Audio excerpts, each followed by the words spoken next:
여러분 안녕하세요. 오후의 경제수다 오수다 이주연입니다. 안녕하세요. 윤선영입니다. 네, 간밤 미증시 3대 지수는 혼조세로 거래를 마쳤습니다. 국제유가가 3% 넘게 급락을 하면서 에너지 섹터가 부진한 흐름을 나타냈고요. 또 JP모건과 골드만삭스 같은 은행주들이 하락을 하면서 다우지수는 소폭 내린 채 거래를 마쳤습니다. 반면에 시총 상위 대형 기술주들은 상승하는 모습을 보이면서 나스닥과 S&P 500은 이틀 연속 상승하는 흐름 나타났는데요. 먼저 엔비디아와 브로드컴은 밸류 매력도가 부각이 되면서 각각 1% 그리고 5%의 오름세에 나타나고요. 테슬라는 도이체방크에서 탑픽으로 제시를 하면서 5% 가까운 급등세를 시현했습니다. 아마존도 UBS에서 탑픽으로 제시를 하면서 2% 넘는 상승세를 보였습니다. 오늘 시장은 미국 대선 토론의 영향을 받아서 테마주를 중심으로 변동성이 나타날 것이라는 전망이 나왔는데요. 양시장 상승으로 출발했지만 시장의 색깔은 엇갈린 모습 나타났습니다. 네, 우리 시장 최근에 보면서 진짜 왜 이럴까 이런 생각 많이 하셨을 것 같습니다. 오늘 우리 시장 코스피는 오후 들어서 좀 낙폭을 키워가고 있습니다. 7거래일 연속 하락세를 보이고 있는데요. 특히 삼성전자가 올해 들어서 최저 수준까지 떨어졌습니다. 이 무엇보다도 외국인들의 매도 여파가 상당합니다. 7천억 원 넘는 매도세로 코스피 발목 잡는 모습이고요. 개인만이 저가 매수로 좀 들어오고 있는 분위기입니다. 코스닥은 오전장에 720선 안착을 시도하는가 싶었지만 아쉽게도 상승폭을 오후로 들어주면서 줄여가고 있는데요. 외국인만이 매수 우위 보이고 있습니다. 오늘은 미국 대선 토론을 앞두고 해리스 수혜주로 부각되고 있는 리튬 관련주가 올라가고 있습니다. 대보 마그네틱이 상한가 경신한 가운데 유일 에너테크, 포스코 퓨처엠도 반등하고요. 2차 전지주도 들썩이고 있는데 LNF, 솔루스 첨단 소재, 에코프로비에 모두 상승장 보이고 있습니다. 미국 대선 토론이 시작되면 다시 한번 흐름의 변동성이 있을 것으로 보입니다. 지금은 2차 전지 같은 해리스 관련주가 좀 부각되고 있는데 변동성에 유의하시면서 대응하시기 바랍니다. 네, 오늘 오수다는 시장에 대한 테마와 이슈를 집중 분석해보는 마켓나우 앵커들의 수다 코너와 또 세종대학교 경영학부 김대종 교수님과 함께하는 이슈경제 등 다양한 수다 주제들이 준비되어 있습니다. 네, 또 오늘 시장 마감 전 짚어보는 우리 시장의 특징적 흐름 분석도 준비되어 있으니까요. 끝까지 함께해 주시기 바랍니다. 아울러 본방송에서 제공하는 정보는 투자 판단에 대한 조언일 뿐 해당 주식의 가치와 상승, 하락에 대해서는 보장하지 않습니다. 네, 그럼 오후의 경제수다 오수다 본격적으로 출발해보기 전에 오늘 시장에서 어떠한 종목들이 투자자들의 뜨거운 관심을 받았는지 알아보는 시간이죠. 이 시각 특징주 시황센터 연결해서 알아보도록 하겠습니다. 김지아 캐스터 나와주세요. 안녕하십니까. 오늘 증시에서 인상적인 흐름 가져가고 있는 종목들 알아보는 시간, 이 시각 특징주 탑5 시간입니다. 오늘 시장에서 특징적 흐름 보인 5개 종목들 저와 함께 살펴보시죠. 우선 5위입니다.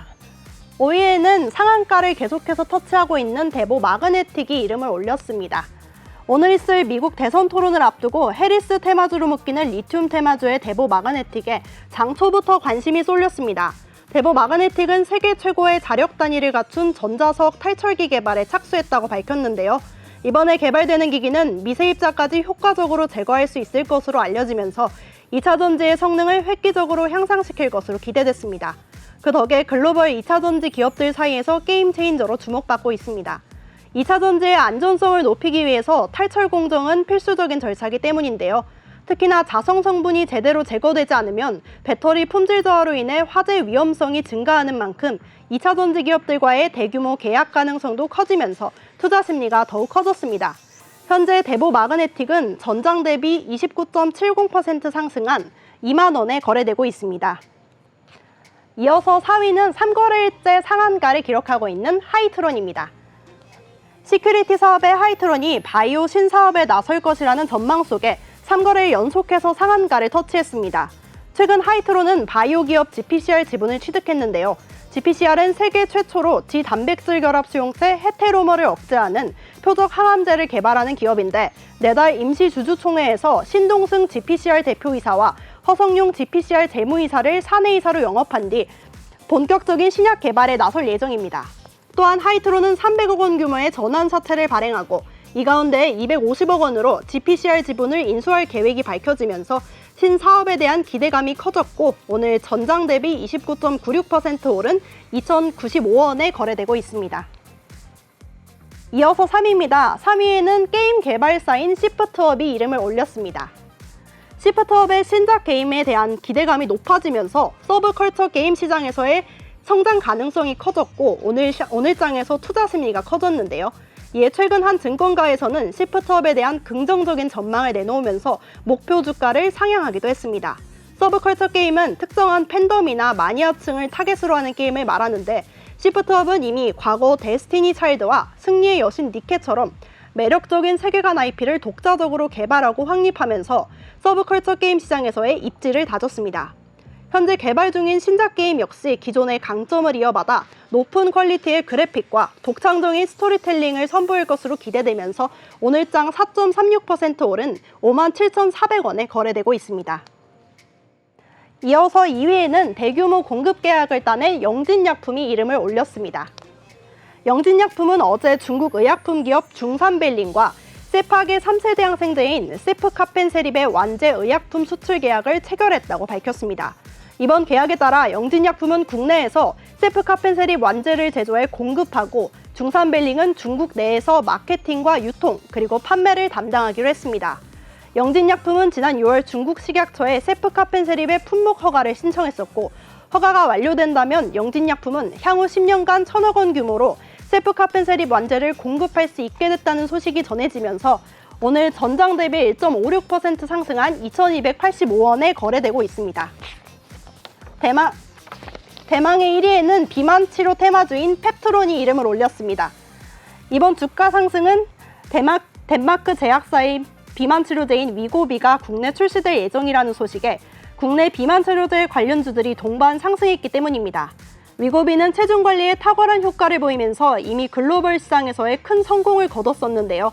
특히 FDA의 승인을 받아 비만 치료제로 널리 사용되면서 일론 머스크와 같은 유명인들이 체중 감량 비결로 언급한 유명 제품입니다. 국내에서도 2024년 10월 중순에 출시가 예정되면서 국내 비만 치료제 관련주가 동반 강세를 보였습니다. 그중에서도 펩트론은 기대 속에서 자사의 스마트 대포 기술을 적용한 비만 당뇨 치료제 후보 물질을 개발 중입니다. 스마트 대포 기술은 주 1회 투여하는 기존 치료제와는 달리 1개월 이상의 약효를 기대할 수 있어 글로벌 시장에선 특히 주목을 받고 있고 투자자들의 기대감을 높였습니다. 덕분에 펩트론은 오늘 외국인과 기관의 동반 순매수가 이어졌는데요. 전장 대비 10.85% 오른 52,100원에 거래되고 있습니다. 지금까지 이 시각 특징조의 김지아였습니다. 네, 여기까지 우리 시장에서 뜨거운 관심을 받았던 종목들 살펴봤고요. 그럼 저희는 다음으로 시장에 대한 테마와 또 이슈들을 집중 분석해보는 시간이죠. 마켓나우 앵커들의 수다 코너로 이어가 보도록 하겠습니다. 자, 어느덧 우리 9월 중순에 접어들고 있는데 아직도 조금만 걸어도 좀 땀이 많이 나더라고요. 맞습니다. 저도 아침에 출근할 때마다 맨날 덥다는 말을 좀 달고 살게 되는 것 같은데요. 이 낮 기온이 30도를 넘어설 정도로 조금 이렇게 뜨거운 날씨가 이어지고 있습니다. 이렇게 9월에도 폭염경보가 발령이 된 거는 14년 만에 처음이라고 할 만큼 이렇게 이례적인 가을 날씨가 이어지고 있는 건데요. 역대급 폭염과 이렇게 길어진 여름 날씨에 또 아직까지 에어컨 틀고 주무시는 분들도 많이 계실 것 같아요. 네, 이렇다 보니까 이 지난달 전기 요금은 전년 대비해서 13% 늘어났다고 하고요. 특히나 이 10만 원 넘게 전기 요금이 늘어난 가구도 38만 원나 되는 걸로 나타나고 있습니다. 저도 아직까지 좀 네. 고지서를 받아보기 전인데 네, 좀 무섭더라고요. 네.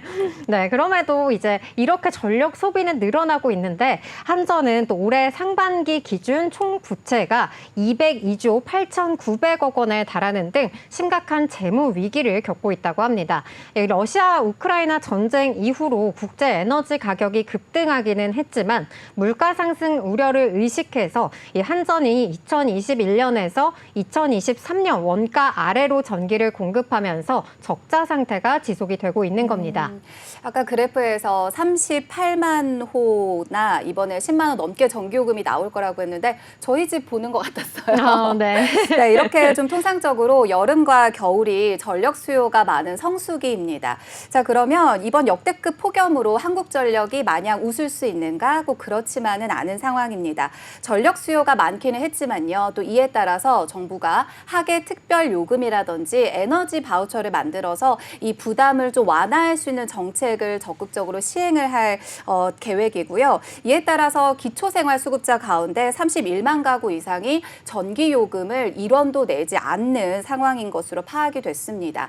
자, 여기에 플러스 저희가 또 주변국들과 대한민국의 전기요금을 비교했을 때 비교적 낮은 편에 속하더라고요. 보시면은 지금 일본과 프랑스는 한국의 2배 이상이고요. 미국은 한국의 2.5배, 독일은 한국의 3배 수준입니다. 그리고 또 주연 씨께서 말씀해 주신 대로 이 한국전력의 누적 적자가 200조 원, 조금 가늠이 안 되는 숫자거든요. 네. 또 여기에 이자 부담까지 있기 때문에 이런 상황에서 적자를 메우기 위해서 한전채를 발행을 해야 된다, 혹은 전기요금을 인상을 해야 된다라고 얘기가 많이 나오고 있는데, 아무래도 한전채를 발행하는 것보다는 전기요금 인상이 조금 더 시급하다라는 얘기가 나오고 있습니다. 네, 이 최근에 안덕근 이 산업부 장관도요, 지난달 27일 열린 기자 간담회에서 최대한 빠른 시일 내에 전기요금을 인상해서 좀 어느 정도 그래도 좀 인상을 해야 된다라는 그렇죠. 목소리를 네. 좀 계속해서 내고 있는데요. 200조 원이라는 이러한 적자를 메꾸기 위해서 전기요금을 그렇다면 좀 어느 정도나 인상을 해야 되는 걸까요? 네, 이 증권가에서는 올해 말에 이 킬로와트 시당 10원, 그리고 내년에는 5원은 인상해야지 이 차입 없이 자본 지출을 감당할 수 있을 것이라는 전망을 내놓고 있습니다. 하지만 전기요금을 또 인상하게 된다고 한다면은 이 물가라든지 또 산업 전반에 미치는 영향이 굉장히 커지는 만큼 정부에서도 이렇게 필요성은 인지하고 있기는 하지만 또 이렇게 쉽게 움직임을 보이고 있지는 않은 그러한 상황입니다. 물론 분기마다 이렇게 가스나 또 석유 등 연료비와 연동해서 조정하는 금액이 있는데요. 최근에 연료비가 내리고 있기는 하지만 요금 인상을 못했던 점을 감안해서 이전 분기와 같이 5원만 추가 인상을 하면서 사실상 이 전기요금 자체는 올해 들어서 동결 수준을 보이고 있습니다. 다만 통상적으로는 여름철에 이 전기요금이 많이 나오는 만큼 저항을 피하고자 이렇게 요금 인상 논의가 미뤄지게 된 건데요. 아직 덥기는 하지만 그래도 여름이 지난 만큼 연말로 갈수록 우리가 전기요금 인상에 대한 논의가 현실화될 것이라는 목소리도 나오고 있습니다. 맞습니다. 저희가 세금 관련된 거 있어서 사실 서민들 입장에서는 뭐 버스 요금 조금만 오른다 그래도 괜히 긴장되고 그러잖아요. 맞아요. 특히 전기요금 같은 경우는 우리가 일상생활에 굉장히 필수적으로 써야 되는 요금이기 때문에 물가 상승을 크게 자극하는 요소이기도 하고요. 특히나 취약계층에 있어서는 기본 생활에도 자극을 줄 수 있기 때문에 조심스러울 수밖에 없을 것 같습니다. 근데 그래도 이거를 지금 해결하지 않고 좀 둔다면 우리가 그 다음 세대에 이 문제를 또 미루는 것이 아닌가라는 얘기가 나올 수도 있고요. 얘기해 주신 대로 우리가 지금 한전이 또 재무 위기를 겪고 있기 때문에 이런 문제를 어느 정도 메꿔가기 위해서라도 해결이 좀 필요한 상황인 것 같습니다. 특히 이렇게 전기 같은 에너지 유틸리티 업종이 대표적인 경기 방어주로 보이고 있는데요. 최근에 시장이 굉장히 암울하고 좀 전체적으로 하락장을 보이고 있지만 그래도 생각보다 좀 견조한 흐름을 보여주고 있는 게 한국전력이 아닌가라고 보고 있습니다. 그래서 투자를 하실 때 사실 한국전력 같은 경우는 좀 비교적 재미없는 업종으로도 많이 인식을 하고 계시는데요. 최근에 한 달 새에 18% 넘게 주가가 오르기도 했습니다. 사실 오늘 한전을 보시더라도요. 물론 오전장의 상승폭을 좀 줄여가기는 했습니다만 그래도 빨간권, 우리 플러스권 안에서 어느 정도 유지되는 모습을 보여주고 있고요. 앞으로 또 이렇게 전기 요금이 인상이 되고 정부의 여러 가지 정책들이 시행이 되면서 한국전력의 또 주가 흐름을 계속 또 주목해 볼 만한 것 같습니다. 네, 그리고 또 한국전력이 또 다른 국가들과 이렇게 좀 사업을 계속해서 협력해 나가고 있는 모습도 나타나고 있는데요. 지난달 27일에는 이 프랑스 파리에서 GE 그리드 솔루션과 이 초고압 직류 송전 사업 발굴과 또 기술 협력을 위한 업무 협약을 체결했습니다. 더불어서 또 미국의 이 전력 그리고 송배전 분야 시공 기업과 미국 내 초고압 전력망 건설 사업을 공동으로 추진 중에 있기도 합니다. 지난 9일 이 미국 뉴욕 록펠러 센터에서 번스 앤 맥도널과 이 765kV 송전망 건설 사업 및 연계 신사업 공동 추진을 위한 이 협력 합의서를 체결을 했는데요. 아울러서 이 TF팀을 구성을 해서 미국에서 신규 발주 예정인 이 765kV 송전망 건설 사업서 제안과 그리고 계약 협상 등을 함께 추진할 예정이라고 합니다. 미국에서는 현재 이 송배전 분야와 관련해서 계속해서 좀 설비 투자를 늘려나가고 있는 모습인데요. 또 아울러서 이 AI 시장 성장에 따라서 굉장히 많은 에너지가 필요한 상황입니다. 이러한 흐름에 따라서 또 민주당과 공화당은요, 미국 내 전력 수요 확대에 대해서는 좀 공통적인 기조를 보이고 있기도 합니다. 이러한 흐름에 따라서 미국 대선 후보 중에 누가 당선이 되더라도 이 관련이 없는 섹터로 이 전력 섹터가 또 꼽히고 있기도 합니다. 네, 오늘 장에서도 전력 설비 테마 강세를 보이고 있는데요. 오늘 주가 흐름 살펴보시면은 제일 일렉트릭이 11%대 두 자릿수대로 가장 큰 상승 탄력 나타내고 있고요. 이어서 산일전기가 9% 그리고 HD 현대 일렉트릭도 8%대 상승 탄력 나타내고 있습니다. 네, 여기까지 우리 전력 설비 테마에 대해서 함께 이야기 나눠봤고요. 그럼 다음 주제죠. 아무래도 많은 여성분들이 주목하고 계실 것 같아요. 계속해서 이 여성분들은 좀 다이어트에 대한 고민을 안고 살잖아요. 네, 우리 이 꿈의 비만 치료제인 위고비가 또 국내 출시가 임박했다는 소식이 전해지고 있습니다. 이 덴마크의 제약사 노보노디스크의 이 비만 치료제 위고비가 국내 출시를 앞두고 있는데요. 이 위고비는 일론 머스크 테슬라 CEO가 이 체중 감량 비법으로 언급을 했을 만큼 전 세계적으로 굉장히 유명한 제품입니다.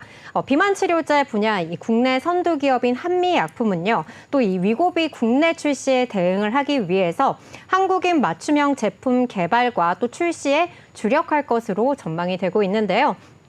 이번 달에는 체중을 줄이면서 또 근육량까지 늘려주는 이러한 신개념 비만 치료제 연구 결과를 미국에서 처음으로 공개할 예정이라고 합니다. 10일 업계에 따르면 이 노보노디스크는 이르면 다음 달 한국에 위고비를 출시할 계획이라고 전해졌는데요. 현재 위고비 품질 관리 및 유통을 담당할 협력 업체들과 관련 절차를 준비하고 있는 걸로 알려졌습니다. 지난 4월 이 식품의약품안전처로부터 비만 또는 과체중이면서 동반 질환이 있는 환자의 체중 감량 및 또 체중 관리를 위한 보조제로 허가를 받았었는데요. 물량 확보 등의 좀 난항을 겪게 되면서 약 1년 반이 지나서야 실제로 환자들을 만날 수 있게 된 겁니다.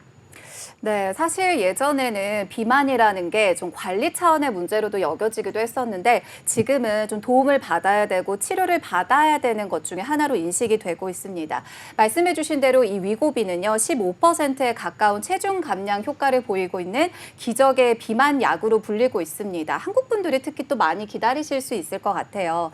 혈당 조정과 이게 혈당을 조절하고 식욕 억제에 도움이 되는 호르몬인 GLP 계열의 비만 치료제라고 볼 수가 있는데 주사제 형태로 되어 있습니다. 식욕을 줄여주고 포만감을 높여주는 방식으로 체중 감량 효과를 볼 수가 있는데 일주일에 한 번씩 맞는다고 하더라고요. 요 기준으로 6개월에서 1년 동안 투약을 할 경우 평균 10% 정도의 체중이 줄어드는 것으로 나타났습니다. 앞서 주연님께서 얘기를 해주신 대로 이 위고비는 유명인들이 언급을 해서 좀 명성을 얻은 바도 있습니다. 테슬라 일론 머스크 CEO가 2022년 본인 트위터에 다이어트 비법이 뭔가요? 라는 질문에 위고비라는 단어를 하나 써가지고 또 이게 유명세를 타기도 했었는데요. 실제로 간헐적 단식과 함께 이 위고비를 통해서 몸무게를 13kg 넘게 감량을 했다라고도 알려져 있고요. 또 미국의 유명한 모델 겸 배우죠. 킴 카다시안도 왜 미국 배우들은 이렇게 드레스 입을 일이 되게 많으시잖아요. 맞아요. 이 드레스를 입기 전에 위고비를 투약을 하고 한 달 만에 몸무게가 7kg 정도가 감량이 됐다. 있다라고 해서 굉장히 또 유명해졌다고 합니다. 이 노보노디스크 홈페이지에 따르면요. 임상시험에서 68주간 고용량의 위고비를 주사를 맞은 참가자들의 체중이 평균 15% 정도 감소한 것으로 나타났다고 하는데 사실 우리가 뭐 질병 차원이든지 관리 차원이든지 몸무게 1kg 줄이기가 얼마나 어렵습니까? 맞아요. 그래서 한국에서도 되게 인기가 많아질 것 같은데 사실은 한국에서 내가 이걸 원한다고 무조건 맞을 수 있는 건 아니고요. 이 질환에 대해서 어느 정도 처방을 받아야 받을 수 있다고 하더라고요. 네. 그리고 위고비는 또 이렇게 그 비만 치료제 주사액만을 또 따로 판매를 한다고 하면서 굉장히 또 경쟁사들에도 또 이렇게 경쟁 심리를 불러일으키고 있는데요. 한미약품의 비만 치료제 제가 앞서서 조금 말씀을 드렸었는데 이 한미약품의 비만 치료제는요. 또 이 위고비와 견져봤을 때는 국내 출시가 조금 다소 늦어질 전망이라고 합니다.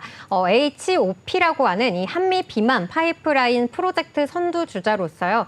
처음 임상을 개시했던 이 에페글라나타이드는 빠르면 2027년 출시될 예정이라고 합니다. 현재 임상 3상을 진행 중에 있고요. 임상 종료 예정 시점은 2026년 하반기인 가운데 위고비보다 이렇게 국내 시장 진입이 늦은 만큼 한미약품은 조금 차별화 전략을 통해서 이 경쟁력 확보에 주안점을 둘 걸로 보여지고 있습니다. 에페글라나타이드는요, 이 한국인의 체형과 그리고 또 체중을 반영을 해서 이 개발이 되고 있는 그러한 제품인데요. 이렇게 우리 한국인 맞춤형으로 개발이 되다 보니까 글로벌 제약사 제품과는 확실히 좀 차별성이 네. 있다라는 부분을 한미약품 관계자는 설명하고 있기도 합니다. 상대적으로 좀 BMI 수치가 높은 이 서양인 환자들을 타겟으로 한 이 외국산 GLP-1 비만 치료제보다 이 한국인 비만 기준과 그리고 또 체질량 지수에 최적화된 이 에페글레나타이드가 국내 경쟁력이 조금 더 강할 것으로 좀 전망이 되고 있습니다. 여기에다가 한미약품이 앞서서 좀 말씀을 드렸었는데요. 이 비공개 파이프라인으로 개발해온 이 신개념 비만 치료제도 주목을 받고 있습니다. 이 신개념 비만 치료제 물질은요, 체중 감량 시에 좀 근육을 증가시키는 방식으로 디자인됐다는 것이 특징으로 꼽아볼 수가 있겠는데요.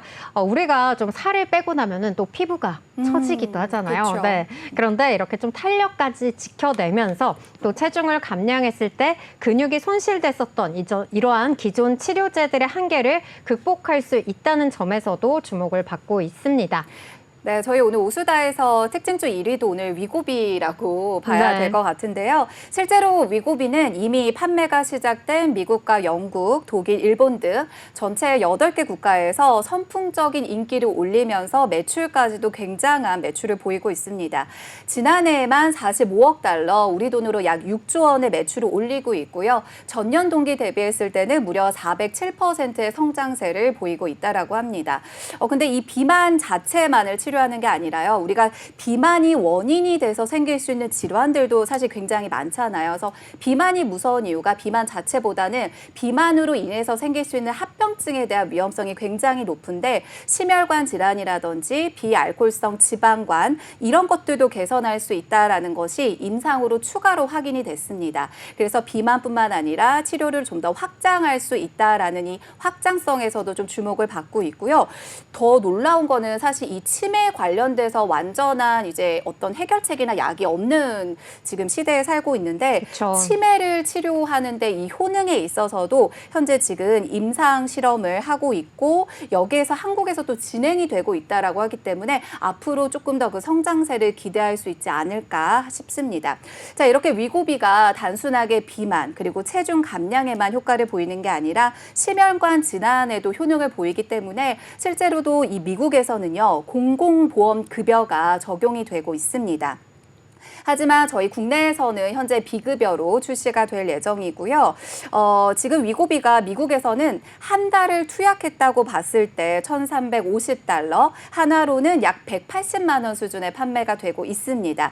하지만 이제 한국에 출시가 됐을 때 가격이 어떻게 책정될지는 아직 정해지지 않았다고 하는데 사실 금액대가 꽤 있어도 초기에는 굉장히 좀 인기를 얻겠다라는 생각이 들었어요. 네, 아무래도 많은 주목을 받고 있기 때문에 때문에 가격보다는 실제로 또 이렇게 좀 주목도가 높으니까 한 번씩 사용해보고 싶다 하시는 분들도 계실 것 같은데요.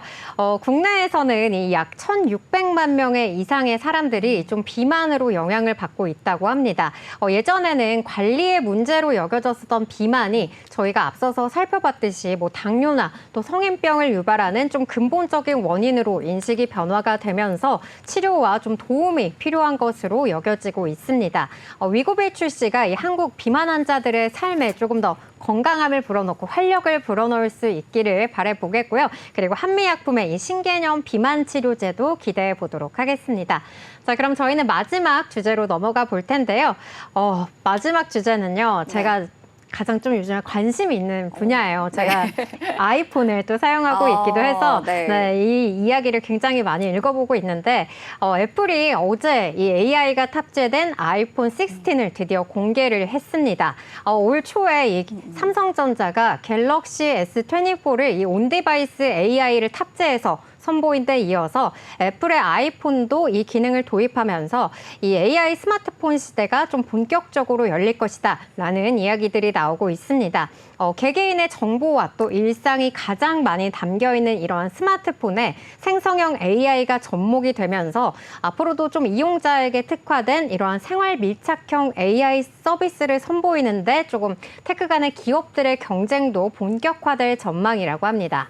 네, 사실 저도 이제 모임을 하잖아요. 그럼 5명이 모이면 저만 갤럭시고 아이폰 유저들이 생각보다 많으시더라고요. 그래서 이번에 한국이 또 1차 출시로 지정이 되지 않았나 싶고요. 자, 이번에 아이폰 신작의 핵심은 AI와 카메라 기능입니다. 그동안 애플은 프로 시리즈에만 최신 칩을 넣는 전략을 세웠었는데요. 이번에는 AI 특성을 고려해서 일반 아이폰에도 최신 칩을 넣었고요. 3개의 후면 카메라가 탑재되면서 카메라 성능을 대폭 성장시켰다고 합니다. 여기에다가 애플워치, 에어팟 같은 이 웨어러블 신제품도 함께 공개를 했었는데 에어팟은 그동안 프로 라인업에만 들어갔었던 노이즈 캔슬링을 일반 라인업에도 탑재를 해서 출시를 했다고 합니다. 이 첫 AI 폰에 대한 시장 기대감이 상당히 많을 것 같은데요. 그래서 애플은 전년보다 10% 출하량을 늘린 9천만 대 가량을 출하할 것으로 계획을 잡고 있고요. 아이폰 출시 이후에 또 한국이 1차 출시 국가에 포함이 된 거는 한국 사람들도 또 그만큼 애플을 많이 사랑하기 때문이 아닐까 싶습니다. 자, 그런데 여기에 10월부터 또 영어로 된 애플 인텔리전스를 선보일 예정인데 다만 아직 한국어 버전은 탑재되지가 않아서 한동안은 한국어 버전의 애플 인텔리전스는 사용하기 좀 어려울 거다라고 보고 있습니다. 네, 이 애플의 인텔리전스의 이 한국어 버전 도입이 좀 빨라야지 2년 뒤다 이러한 이야기들이 나오고 있더라고요. 이 한국이 처음으로 1차 출시국에 포함이 됐다는 의미가 조금 퇴색되고 있는 게 아니냐 이러한 이야기들도 나오고 있는데요. AI 비서를 표방하는 기능을 한국어로 사용하지 못한다고 한다면은 무늬만 좀 AI 폰이 아니냐 이러한 얘기들도 나오고 있습니다. 일각에서는 이 생성형 AI 도입에 뒤처졌던 애플이 좀 급하게 이 기능을 준비하느라고 이 영어 버전만 좀 급하게 개발을 한 것이 아니냐는 지적들도 나오고 있습니다. 우리가 갤럭시 처음에 이 24가 나왔을 때 우리가 광고에서 보면은 왜 택시 기사님한테 이렇게 어디로 가주세요라고 말을 하면은 저절로 번역이 돼서 서로 소통이 되더라고요. 맞아요. 그래서 저도 그거를 보면서 AI 폰으로 한번 바꿔보고 싶다 이러한 생각을 계속 하게 됐었거든요. 그런데 또 이렇게 언어 지원이 안 된다고 하니까 좀 국내에서 예상보다 교체 수요를 자극할 수 있을지 조금 의문이 들게 되는 것 같습니다. 그리고 또 이 애플의 주요 시장인 이 중국에서도 좀 내년에서야 좀 중국어로 온디바이스 AI 기능을 쓸 수 있게 될 것이라고 하는데요. 이 때문에 이 올해 아이폰 16 시리즈 판매량이 높지 않을 것이다. 이러한 전망들도 함께 나오고 있습니다. 언어별 출시 시기가 다르기 때문에 좀 당장 매출 슈퍼사이클이 오기는 어려울 것이다. 이러한 분석들도 함께 나오고 있습니다.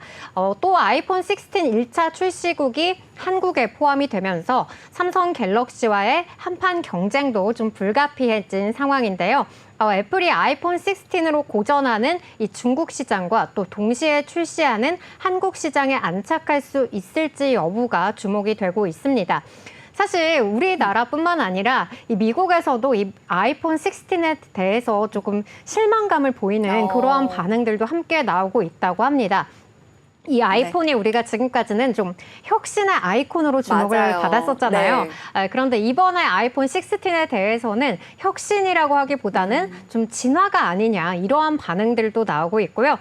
그리고 이 아이폰 16의 칩 성능 개선은 좀 게임 체인저가 되지 못했다. 그리고 또 카메라 컨트롤 버튼만이 좀 유일한 하드웨어 업데이트다. 이렇게 지적을 하면서 어떠한 발표도 좀 투자자들의 이러한 자극을 투심을 이끌어내지 못했다라고 평가를 받고 있기도 합니다. 이 때문인지 좀 우리 시장에서도 애플 관련한 이런 밸류 체인들의 주가가 조금 예상보다는 지지부진한 흐름을 보이고 있는데요. 통상적으로 이 애플의 주가는 이 신제품 출시 직후보다는 또 한참 더 지나야지 이 주가의 반응을 나타난다고 합니다. 그래서 이번 아이폰 16 이 출시로 인해서 나타나는 효과가 어느 정도일지는 조금 더 뒤에 향후에 조금 더 주목을 해봐야 될 것 같습니다. 네, 그럼 저희는 여기까지 한국전력의 전기요금 인상 관련 이슈와 또 비만 치료제 그리고 아이폰 16 관련 주제들까지 만나봤습니다. 저희가 이렇게 다양한 수다 주제들 만나보는 동안 9월 11일 수요일장 문을 닫았습니다. 다음 코너로 넘어가기 전에 저희 시황센터 연결해서 마감 시황 살펴보도록 하겠습니다. 홍인영 캐스터 나와주세요.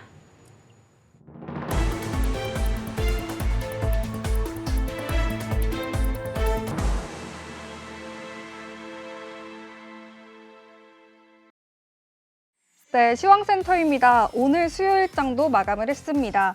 간밤 뉴욕 증시는 국제유가가 폭락하면서 경기 침체에 대한 우려가 커졌는데요. 그래도 기술주 위주로 매수가 좀 몰리면서 혼조세로 마감을 했습니다. 여전히 우리 시장은 갈피를 잡지 못하는 모습입니다. 코스닥은 그래도 강보합권에서 마감을 해주었지만 코스피는 외국인의 연이은 팔자세에 7거래일 연속으로 파란불을 켰는데요. 자세한 상황 지수와 함께 살펴보겠습니다. 오늘 코스피는 0.40% 상승한 2,500선에서 장 마감했고요. 코스닥은 0.45% 상승한 709선에서 거래에 마쳤습니다. 네, 다음 수급 상황도 살펴보겠습니다. 네, 오늘 여전히 외국인의 팔자세가 큰 모습입니다. 외국인 오늘만 10억 원 넘게 물량 팔아치웠고요. 개인과 기관이 각각 9,300억 원, 43억 원 물량 사들였지만 지수 상승에는 역부족이었습니다. 다음 코스닥 상황도 살펴보겠습니다. 오늘 외국인 홀로 물량 사들였습니다. 개인이 141억 원, 기관이 253억 원 물량 사들였지만 외국인의 사자세에 코스닥도 오늘 상승으로 마감했습니다. 다음 시가총액 상위 종목도 함께 살펴보겠습니다. 오늘 시장 내 혼조 흐름 보이고 있는데요. 우리 큰형님 삼성전자죠. 오늘은 52주 신저가를 기록하기도 했습니다. 1.96% 하락한 64,900원에 거래 마쳤고요. SK하이닉스는 오늘 상승해 주었습니다. 1.9% 상승한 157,200원에 거래 마쳤습니다. LG에너지솔루션도 오늘 큰 폭으로 상승했는데요. 5% 상승한 399,900원에 거래 마쳤습니다. 삼성바이오로직스와 현대차는 하락했습니다. 삼성바이오로직스 1.51% 하락한 98만 1,000원의 종가 형성했고요. 현대차는 3.25% 하락한 22만 3,500원에 거래 마쳤습니다. 다음 코스닥 시장도 함께 살펴보겠습니다. 오늘 코스닥 전 종목에서 기분 좋은 빨간불 켰습니다. 오늘 알테오젠도 여전히 상승했는데요. 알테오젠 0.33% 상승한 30만 6천원에 거래에 마쳤습니다. 오늘 테슬라발 훈풍에 에코프로 그룹 쭉 흐름이 상당히 좋습니다. 에코프로 BM 3.36% 상승한 15만 3,700원에 거래에 마쳤고요. 에코프로도 2.75% 상승한 7만 4,600원에 거래에 마쳤습니다. HLB도 오늘 흐름 좋은데요. 1.4% 상승한 86,900원의 종가 형성했습니다. 엔캠이 오랜만에 5위로 자리를 찾아왔습니다. 3.63% 상승한 17만 1,300원의 거래를 마쳤습니다. 네, 우리 시장 오늘도 쉽지 않았습니다. 추석 연휴와 물가지표 발표를 앞두고 관망세가 이어지면서 증시가 좀 불안정한 모습이었는데요. 남은 시간도 저희와 함께 하시면서 성공적인 투자 진행하시길 바라겠습니다. 이상 시황센터였습니다. 네, 여기까지 마감 시황 살펴봤고요. 그럼 저희는 다음 순서죠. 이 세종대학교 경영학부 김대중 교수님과 함께하는 이슈경제 코너로 이어가 보도록 하겠습니다. 네, 간밤 국제 유가가 3% 넘게 급락을 하면서 70달러 선을 밑도는 모습이 나타났습니다. 모건 스탠리 등 이 글로벌 투자은행에서도 국제 유가 전망치를 또 한 번 하향 조정하기도 했다고 하는데요. 미국과 중국 이렇게 좀 경기 둔화로 인한 수요 약세 와 더불어서 산유국의 공급 과잉이 원유 시장에 부담을 주고 있다. 이러한 점을 이유로 꼽았습니다. 네, 여기에 더해서 원유 재고가 좀 증가세를 보이면서 이런 것들이 경기 침체 신호가 포착되는 게 아닌가라는 얘기가 나오고 있는데요. 이와 관련된 자세한 이야기 세종대 경영학부 김대중 교수님과 나눠보겠습니다. 교수님, 어서 오세요. 네, 안녕하십니까. 네, 교수님, 우리 오늘도 좀 여러 가지 매크로 경제에 대한 진단 부탁드리겠습니다. 이 현지 시간 지난 9일로 이렇게 주요 외신에 따르면요, 이 모건 스탠리가 투자 보고서에서 국제 원유 시장의 이 벤치마크인 브렌트유의 올해 4분기 가격 전망치를요, 배럴당 평균 75달러로 이렇게 조정을 했다고 합니다. 모건 스탠리는 이 지난달 말에도 브렌트유 전망치를 기존 배럴당 85달러에서 80달러로 5달러 내린 바가 있었는데요. 추가적으로 좀 하향을 한 것이라고 합니다. 이번에 2025년 전망치도요, 기존 75달러에서 또 70달러대로 내렸다고 하는데요. 현재 이 원유 시장에서 이렇게 좀 경기 침체 때와 유사한 이렇게 좀 재고 축적이 나타나고 있다라고 하는데 이 국제 유가 좀 교수님께서는 어떻게 전망하고 계실까요?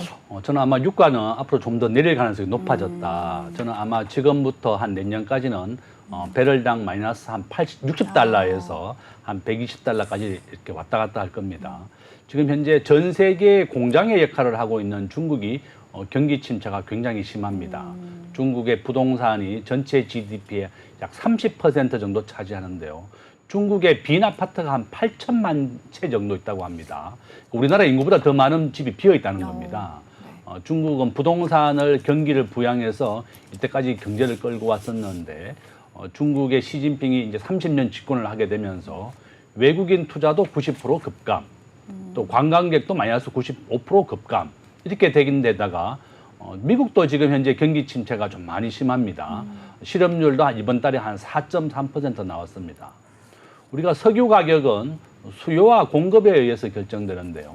이와 같이 중국과 미국의 경기 침체가 좀 심해지고 있고 또 산유국이라고 하는 오페크의 산유국들이 본인들이 석유를 팔아야만 먹고 살기 때문에 합의가 잘 안 됩니다. 우리가 석유 생산을 좀 줄여서라도 석유 가격을 올리자 이렇게 얘기가 돼야 되는데 경제가 어려운 국가들은 나는 너들하고 상관없이 계속 석유를 생산해서 팔아야 되겠다. 각자 도생이다. 뭐 이런 주장이죠.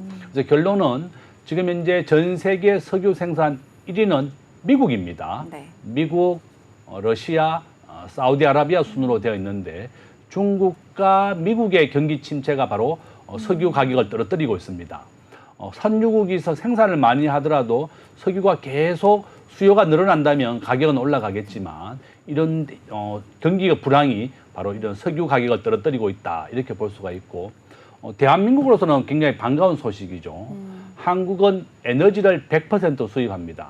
한국은 지금 현재 미국과 사우디아라비아에서 석유를 많이 수입하고 있는데 전체 석유의 30%는 미국에서 수입을 하고 나머지는 사우디아라비아 같은 중동에서 수입을 하고 있습니다. 그래서 이렇게 석유가 가격이 떨어지면 한국으로서는 굉장히 또 좋지만 또 우리나라의 입장에서는 무역을 해서 먹고 살아야 됩니다. 중국과 미국이 경기 침체가 된다 그러면 한국의 수출도 어려워지는 거죠. 이와 같이 석유 가격은 앞으로 한 60달러에서 저는 한 120달러까지 갈 거라고 보고 있고 우리가 코로나 때는 마이너스 20달러까지 하락을 했었습니다. 그래서 결론은 석유 가격은 이렇게 한 10배까지 급등을 했다가 급락을 하는 추세고 당분간은 중국의 경제 침체가 계속되기 어렵기 때문에 가격은 더 떨어질 수도 있다 이렇게 볼 수 있습니다. 뭐 중국뿐만 아니라 미국도 경기 침체를 겪고 있기 때문에 내년까지는 유가가 계속 내려갈 수 있다라고 얘기를 해주셨습니다. 한국에는 좀 반가운 소식일 수도 있지만 또 양날의 칼 같은 면이 있어서 마냥 좋아할 수만은 없는 것 같은데요. 그러면 이제 유가 얘기에서 전기차로 또 바로 넘어가 보도록 하겠습니다. 지금 해리스 관련주로 또 리튬이 좀 이렇게 좀 들썩이고 있기는 한데 사실상 최근에 전기차가 좀 이슈가 있었었다 보니까 갑자기 전기차가 좀 부진해지는 느낌이 확연히 드는 것 같습니다. 이 하얀 석유라고 불리는 리튬 가격이 최근에 추락을 하고 있는데 리튬 가격이 올라야 돈을 벌 수 있는 이 배터리 밸류체인 업계의 실적들도 리튬 가격이랑 같이 지금 좀 하락세를 보이고 있다고 하는데요. 유가는 지금 내려갈 것 같은데 향후 니켈, 코발트 가격, 전기차 전망은 교수님 또 어떻게 보고 계실까요? 저는 앞으로도 좀 더 떨어질 것 같다. 우리 지금 현재 전 세계 자동차의 10%만 전기차입니다. 중국만 유일하게 전체 자동차의 30%가 전기차가 차지하고 있습니다. 전기차는 얼마 전에 있었던 벤처차에서 전기 화재가 나서 지하 주차장에 됐던 100대가 다 불에 탔습니다. 네. 한 100억 이상의 손실을 봤는데 도의적으로 이제 벤처가 45억 정도를 우선적으로 배상을 했고 앞으로 이제 배상을 좀 해야 될 겁니다. 이와 같이 주차되어 있는 차에서 3일 뒤에 갑자기 불이 나면서 벤처와 같은 이 최고급 전기차에 중국산 저가 배터리를 사용했다는 네. 사실이 알려지게 되면서 지금 전기차 포비아 현상이 일어났습니다. 전기차를 충전하는 중도 아니었고 멀쩡하게 세워둔 차가 3일 뒤에 갑자기 불이 나서 이렇게 화재가 나서 전체 자동차를 손실시켰습니다. 그러니까 지금 벤처 전기차는 한 반값에 나와도 팔리지가 않는다고 그래요. 네. 벤처도 좀 우리나라 전기차 배터리라든지 최고급 사양의 배터리를 사용했어야 되는데 이 벤처와 같은 세계 최고의 자동차가 1억이 넘는 자동차에 중국산 중에서도 제일 저가의 배터리를 사용한 것이 확인이 됐습니다. 네. 그래서 정부가 전기차에 대한 공포를 없애기 위해서 지금 모든 전기차는 사용한 배터리를 공개하게 됐습니다. 지금 전기차의 한 50%가 배터리 가격이고 배터리 가격의 바로 한 60%가 니켈, 코발트 같은 양극재 재료 가격입니다. 그래서 결론은 전기차의 판매가 한 10%에서 지금 멈춘 이유가 충전 인프라가 부족합니다. 지금 현재 우리나라도 부산까지 내려가는데 전기차를 고속도로 휴게소에서 20분 이상 충전을 못하게 되어 있습니다. 지금 대기가 워낙 길기 때문에 네. 20분만 충전하고 출발을 해야 되고 또한 서울에서 부산까지 가는데 한 번만에 내려갈 수 있지만 불안하니까 이제 한 번씩 충전을 한다. 이와 같이 충전 인프라가 워낙 부족하고 또 이런 전기차 화재에 의한 두려움 때문에 사람들이 많이 안 사고 있습니다. 지금 현재 현대자동차는 미국에서 테슬라 다음으로 2위까지 크게 올라왔습니다. 네. 한국의 전기차가 상대적으로 좀 안전하고 좀 괜찮다 이렇게 이제 알려지면서 2위까지 올라왔지만 저는 이와 같이 전기차에 대한 충분한 인프라 또 전기차에 대한 안전에 대한 것이 확보돼야만 앞으로 전기차를 탈 것이다. 그러면 니켈과 코발트의 가격도 이와 전기차와 동반해서 상승해야 됩니다. 앞으로 전기차에 대한 이런 포비아가 극복될 때 니켈과 코발트 가격도 다시 오를 것이다. 이렇게 볼 수 있습니다. 네, 그러니까 결국에는 이 전기차 캐즘이 해소가 돼야지만 이 니켈과 코발트 가격도 함께 상승할 것이다. 이렇게 정리를 해주셨고요. 그리고 교수님께서 앞서 말씀을 해주신 대로 이 미국의 실업률이 4.3% 수준으로 나오면서 이 미국의 고용 둔화세가 좀 이어지고 있는 상황입니다. 하지만 또 급격한 이 침체를 우려할 만한 수준은 아니라고 하는데요. B컷 기대가 일부 후퇴를 하면서 좀 환율이 1,330원대까지 다시 오르는 모습이 나타났습니다. 하지만 여전히 좀 방향성은 불확실하다는 평가를 받고 있는데요. 시장에서는 이 향후 환율에 대해서 이 FOMC 정례 회의 이후에 좀 금리 인하의 폭이 결정되면은 이에 따라서 원달러 환율의 방향도 정해질 것이다. 또 이런 분석들도 내놓고 있습니다. 앞서 이번 주에는 또 미국의 CPI 발표와 또 미국의 대선 토론 그리고 유럽 중앙은행 금리 결정 등 좀 향후 이렇게 환율 환율에 영향을 미칠 수 있는 그런 이벤트들이 자리를 하고 있는데요. 환율에 우리 실마리를 좀 찾기 위해서 이러한 이벤트들도 지켜봐야 된다고 하는데 그러면 교수님께서는 환율의 전망 또 어떻게 보고 계실까요? 저는 아마 이제 우리나라 환율은 올 하반기 이제 지금 현재 1,340원 정도 됩니다. 아마 저는 한 1,300원대에서 한 1,400원까지 이렇게 급등락을 할 것이다. 우리 대한민국은 무역 의존도가 75%입니다. 세계에서 두 번째로 높습니다. 수출과 수입이 한국 GDP에서 차지하는 비중이 75%라는 뜻이고 한국은 교역으로 먹고 사는 나라입니다. 에너지를 100% 수입을 해서 그걸 가공을 해서 다시 역수출을 합니다. 반도체, 석유화학, 자동차 이런 것이 바로 한국의 주력 수출 품목입니다. 근데 환율이 중요한 이유는 역시 환율, 원 달러 환율이 만약에 크게 오른다 그러면 우리는 자연스럽게 수출이 10%까지 증가하게 되는 겁니다. 그렇지만 반대로 미국이 기준금리를 이번 달에 내립니다. 저는 한 0.25%는 70% 확률, 그다음에 0.5% 빅컷을 내릴 확률은 한 35%까지 지금 조금 내려왔습니다. 그렇지만 결론은 미국은 앞으로 0.25%를 내리든 0.5%를 내리든 금년에 한 1%까지 인하할 겁니다. 미국의 기준금리는 현재 5.5%지만 올 연말에 지금 목표로 하고 있는 미국의 기준금리는 1% 정도 내려서 약 4.6%, 거의 정확하게는 4.75%까지 인하하게 됩니다. 그럼 0.25%를 세 번 내리게 되는 것이다. 우리나라 정부도 지금 현재 미국과 함께 기준금리를 인하해서 동반해야 됩니다. 그렇지만 정부는 좀 엇박자를 좀 하고 있습니다. 우리 자영업자들이 한 100만 명 정도 최근에 폐업을 했고 고금리가 유지되면서 자영업자들이 굉장히 어려움을 겪고 있습니다.